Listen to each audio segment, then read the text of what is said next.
is the way the original LPs were made, and there's only been 3 instances, 3 issues of Mercury LPs that have been done the original way. The original LPs from the 50s and 60s, the few that my mother did for Classic Records in the mid-90s with Bernie Grunman, and then these. Everything else has been made from a secondhand source, be it a 2-track mixed down tape or from a digital source. So this is the way the original LPs were done, and what we've done is we have a more modern signal chain, which I feel we're getting better dynamics and a little better clarity, a lower noise floor for sure. And then Chad's pressing.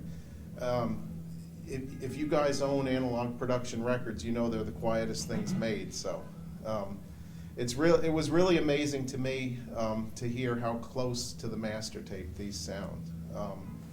You know, I would say that it's the same as when you work with digital. I mean, the digital doesn't sound exactly like the master tape, even high resolution digital. There's something that always happens, especially when you do a 3-to-2 mix. And so, you know, I'd say that these are just as close in their way as the digital is in its way.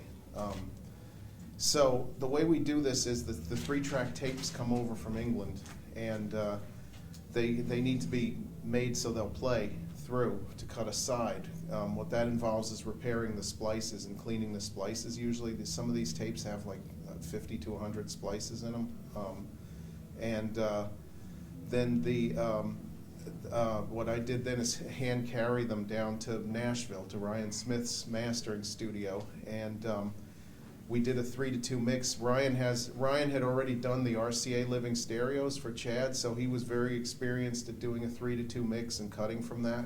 And so we used his setup, which is a very simple mixing system like my mother used, and then we cut directly from that to the Neumann VMS 80 cutting lathe. We didn't use the computer, so that according to Ryan, we actually were able to do some excursions and some margins that the computer that are outside the parameters of the computer, because the German the way cutting lathes have worked since the 60s. There's a preview signal that then controls what's called a margin control system, and it was an analog computer in the old days. At the time of the VMS, it's an actual digital computer that's telling the lathe what to do.